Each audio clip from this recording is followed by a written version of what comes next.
Welcome to DMV Experience. I'm Princess. On today's show, we have Tami Smoot, a mother, grandmother, who knows too well how illegal drugs can cut through the fibers of a family and decided to peel back the layers of this darkness and bring awareness to the community in our region. Well, Tami, welcome to DMV Experience. Thank you for having me. I'm so glad you're here. About a couple of months ago, you started talking about Hope for Heroin. We have a drug problem in Stafford, Virginia. Yes, we have a very big problem in Stafford, Virginia, and not just Stafford, but in all of the surrounding counties around Stafford and in Virginia. It's a huge problem. What I'm seeing is it's really hitting the older, the ones that are just getting out of school. There's a whole generation that are beginning to, I guess, feel the effects of their heroin use that they began when they were in high school, with overdoses and jail time and things like that. But every time you turn around, there's just another tragedy, or there's another court case, or somebody else that you hear in the papers. There's another drug bust, or something like that. It's constant. So, in like the last 5 years, do you think there is an increase of drug use, or what? Is it steady? No, I think there's an increase. I don't have the reasons why that is, but there is an increase. You can speak with any of the, certainly with the Stafford County Sheriff's Department, and they can verify that they are faced with probably 10 to 20 individuals a week. Wow. Those are not always incarcerated, but there's always somebody, 10 to 20 a week, that they are faced with drug issues or drug use or something of that nature. Generally, it starts with prescription drugs. Okay. They get their prescription drugs, and when they run out, they need something else. And generally, heroin is very readily available. It's very cheap to get. So that's the thing that they're replacing their addiction to their prescription drugs with. Wow. That's how it happens. Do you know if there's signs? There's several signs you can look for, and most don't know to look. Okay. Because they don't know that their child, or don't feel that their child would ever go into that. It's just not something they've ever faced before. But the main sign that you can see is the pinpoint pupils. When they're under the influence, you can see that pinpoint pupil. That's the biggest sign. You can see signs as far as mood changes. Just they get moody, they not being their self all the time. So how do you separate that from just puberty? That would be difficult to do. You'd have to have more than one sign, I guess, right, than just the emotional. They can distance themselves from family. They can dress long sleeves when it's warm outside because of hiding the track marks and things like that. So those are just a few of the signs, but there's plenty of resources online that people can get on and find what those signs are so they can be educated.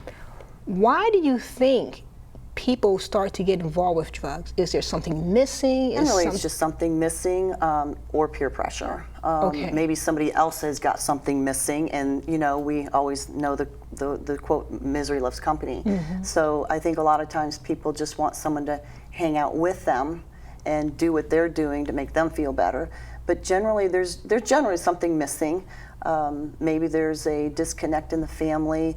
Maybe they've gone through a traumatic experience. It could be just something as simple as a broken leg and started with prescription drugs, and because they got addicted to the prescription drug and it's not available any longer, then they can't afford it, then they find a different avenue to help the pain or help whatever that euphoria feeling they were getting with it. Now, I've heard that at one time marijuana used to be like the intro drug.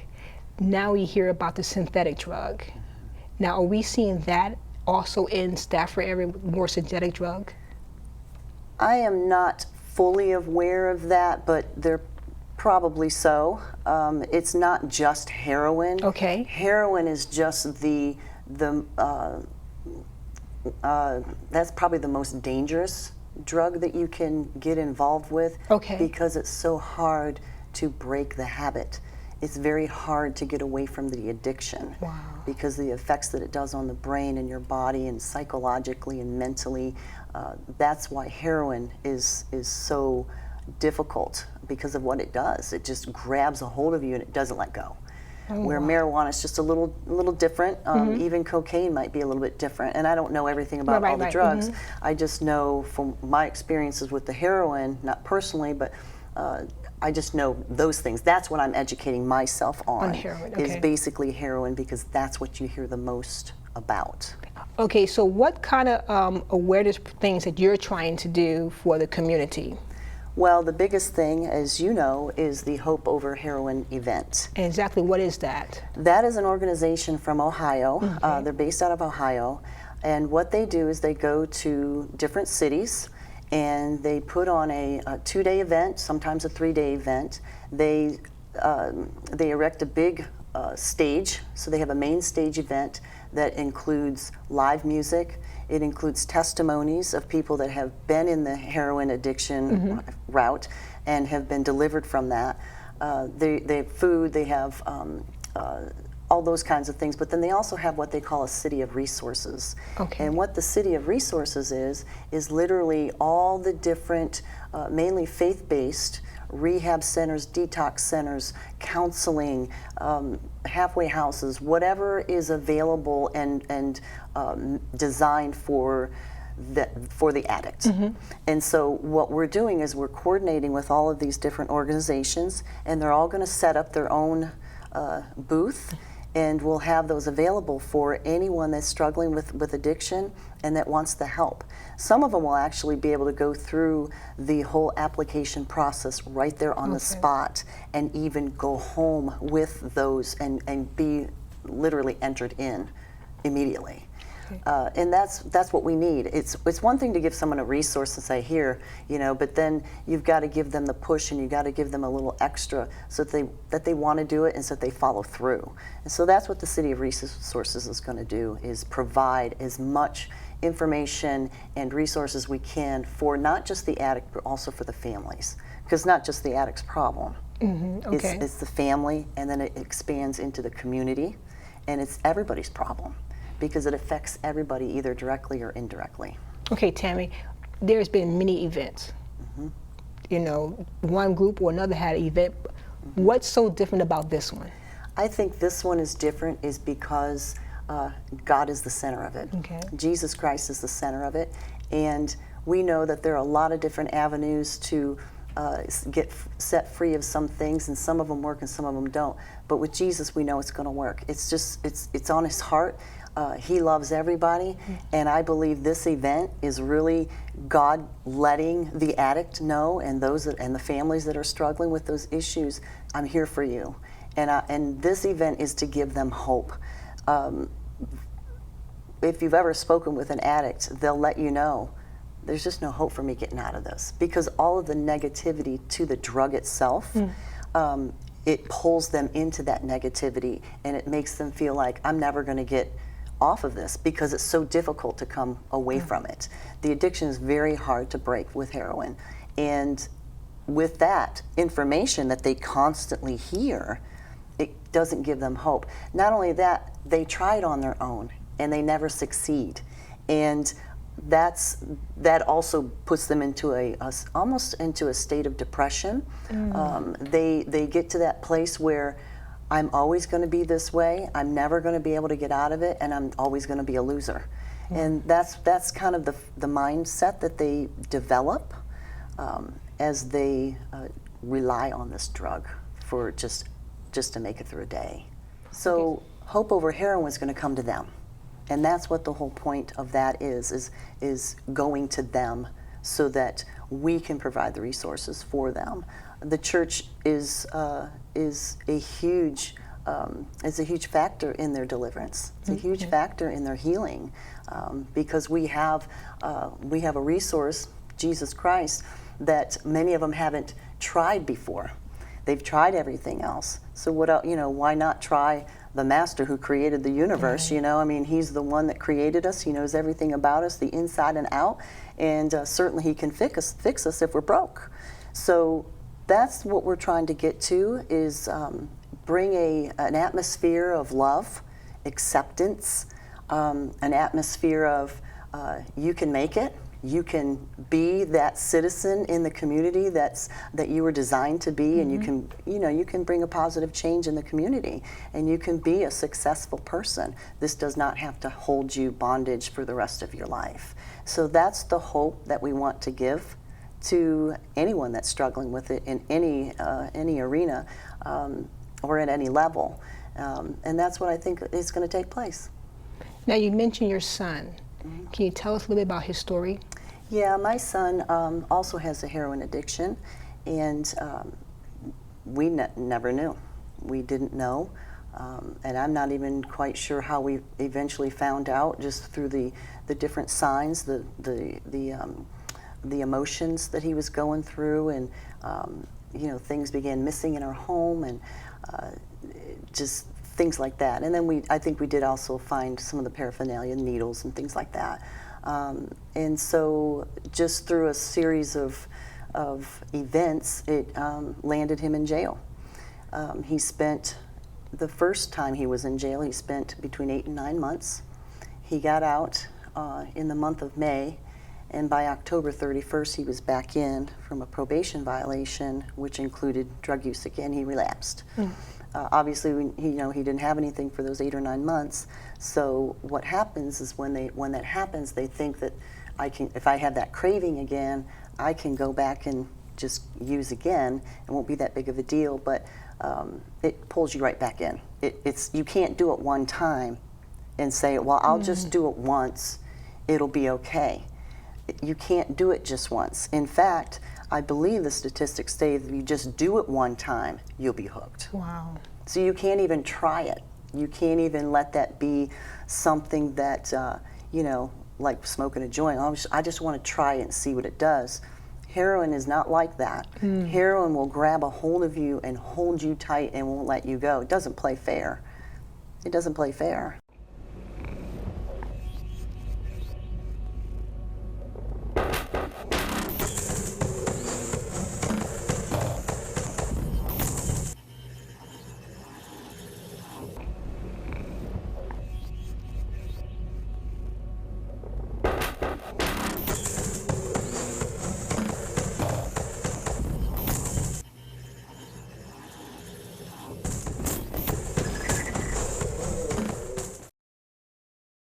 Do you feel comfortable talking about your grandson? Sure, I can do that. Tell us about him. Our grandson, he just turned 16, wonderful young man, full of life. He was kind of like the life of the party, always had a smile on his face, he joked. He was a good boy. And just shortly after his 16th birthday, he had a friend from school that gave him methadone pills, and amongst some other things, and said, hey, just try it. And if you like it, I can get you some more. So I think he had it for a while, but one day he decided he's going to take one of those methadone pills. And because my daughter-in-law was so well versed in nursing because of her careers and things, she noticed the pinpoint pupils. And they immediately asked him, what did you take? What did you do? And so he told them he took a methadone. That was all he took, just one. He's never been in drugs before, never had a problem with that, was never an issue. So there's just this one time. So they immediately went to the emergency room, and they observed him. It was in the evening time when they went, so it was probably about 4 o'clock in the morning maybe. When they got home, they were released. They gave him fluids, just observed him, for several hours and said he's out of the danger zone. So they went home, and because they were up all night, they were hungry, they all ate, they talked. He apologized. He said, Mom, I'm sorry I put you through this. And they went to bed really early in the morning, 5, 6 o'clock in the morning. He had if I'm not mistaken, had a wrestling match later that day. So Mom and Dad let him sleep in for a while because they had gotten to bed so late. But when they went in there, he was blue, and he had died in his sleep. And, what do you do? What do you do with that? Very difficult. One methadone pill, one time, no second chances. Wow. He had no second chance. And I think a lot of people that deal with drugs think you know, oh, if I overdose, someone will catch me or whatever, and I'll be okay. But that's not happening. It's not happening. There's many overdoses going on, but with him, that was a devastating blow, obviously, and that was just a little over 4 years ago. Graciously, my son-in-law, my stepson actually, and daughter-in-law have been advocating and drawing awareness to the different schools, and she would go to different high schools in the Ohio area and tell her story, and work with the Sheriff's Department and also with the Attorney General in Ohio, developing different laws and you know, things of that, just drawing that awareness to the drug problem that's everywhere. Right. It's everywhere. So, but yeah, that was very devastating. And at that time, my son was there and he was using, and he saw that, and he was there, and he, you know, bawled his eyes out and everything, but it didn't change him. It wasn't enough, and it's not that it wasn't enough. We have to understand the effects that heroin or any drug can do to your brain. With heroin, it takes a very, very long time for the brain to heal and readjust so that they can even make a rational decision. So the reason why a lot of addicts keep going back, even though they've been off for 30 days or 60 days or maybe 8 months in jail, is because the brain didn't have, you know, enough time to develop that healing process so they could make a rational decision. And so when they get out, they think they can just do it one time. That's not very rational. That's not rational thinking. So there's a lot to it than just walking away. Cigarettes are hard to break. I mean, I don't know if anybody, you know of anybody that's had an addiction to cigarettes and just couldn't break it. It's hard. It's difficult. But heroin is even just that much more. So there's a lot of different factors that people need to understand about heroin, and that's why I try to tell people, you have to educate yourself about the drug. You have to educate yourself about the effects of it. You know, what can you do as a parent, as a friend, as a pastor, as a, you know, a community leader, whatever. What can I do to help this problem? Because it might not be your son or your grandson or your whoever in your immediate family, but somebody on your street is dealing with it, somebody in your workplace is dealing with it, and somebody in your church is dealing with it, and it affects us all. It's not a one-person problem, it's a community problem. And Hope Over Heroin is going to bring the community together, with churches binding together, the community coming together, and we're going to make this our problem so that we can bring help and try to restore the drug addict or the drug user. And that's why I love about this event, because it's going to bring unity. And what is community? It's common unity. And we need more common unity in our cities and in our churches and in our people, so that we can say, hey, you don't have to fight this alone. I'm going to come alongside of you, and I'm going to help you get the help that you need, or I'm going to help you do whatever it is that you need to do to break this habit. So it's everybody's problem. Everybody just doesn't acknowledge it. So after Hope of Heroin, do we go back to business as usual? I hope not. That's not the plan. The plan is there is actually there is an actual follow-up program afterwards. That's where the churches come in. And that's why it's so important that I have as many churches involved in this event as possible. These people need help. They need physical help, they need mental help, they need spiritual help. And they're going to get the spiritual help, obviously, in the churches that are represented there that show that they care.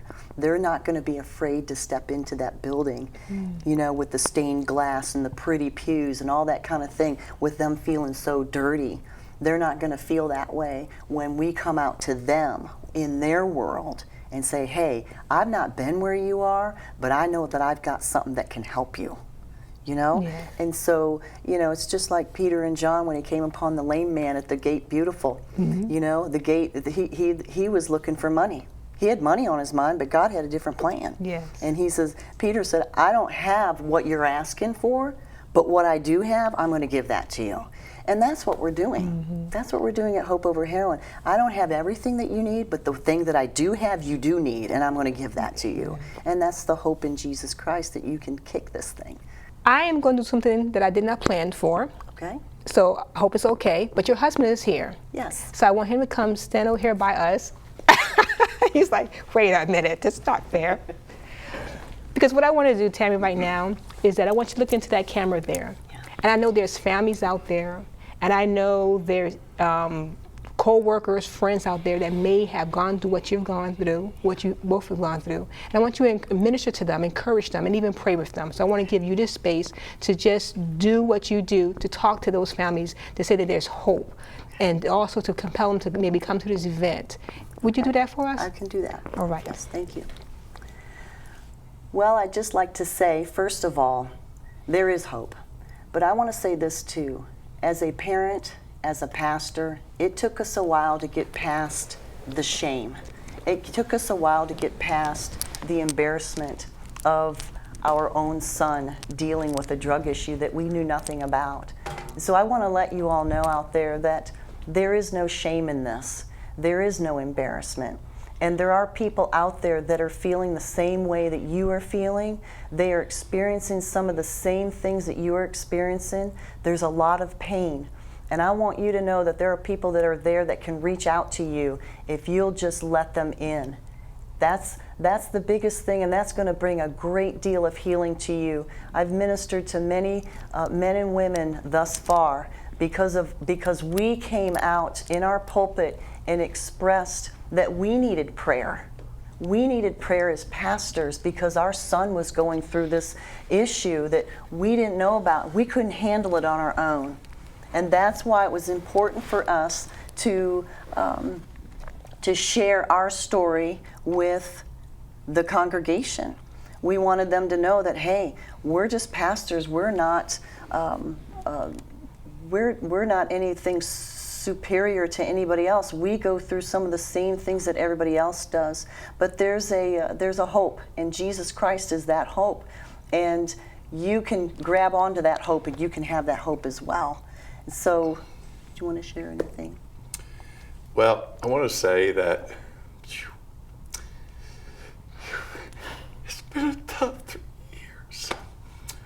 But without God, I don't know how we got through this. And we've got a great church, great support system. And we were embarrassed to come out and say, hey, our son's in jail. We need your prayers. So, but God saw us through it, and we're excited that he's coming out. And we could always tell he would come, when he was coming to church, he would do good. And when he would kind of back away, we saw the enemy. And this whole thing is demonic. And there is a God that sits high and looks low, and the devil is under his feet, and the devil is under our feet. And we're bringing hope and restoration to these people that need it. And you can't be aware of it. We used to tell our son, just quit. Why can't you just quit? And we didn't realize the demonic hold, the spiritual hold that was really a part of all this thing. And through just being involved in it and getting educated for ourselves, we've learned that Jesus is the truth. He is the way, and he is the answer. And we have experienced that people that we have tried to help, that we can get them into church, that their recovery time is quicker, and that they're stronger, they build their faith, and they know that there's a God that loves you, no matter what. So we're offering you today a God that loves us. He so loved the world that he gave his only son. And we just want to let you, I'm not sad, I'm just excited about this event. I'm excited about seeing people come to the Lord. The last event, we were told over 500 people gave their life to the Lord. 500 people were baptized right there at the event. So this is a great time for the churches to put away their denominational differences, Catholics, Methodists, Baptists, whatever it may be, and come under the umbrella of God and the Lord Jesus Christ to work together, the way it's supposed to be, and to strengthen this nation and to strengthen our communities and bring back God to the United States of America and a Lord Jesus Christ that loves us so much. Amen. So this is where I tell you how drugs ruined my life. You know, I was proud once, but you don't want to hear about all that. No. You just want to know one thing. You want to know how good the high was.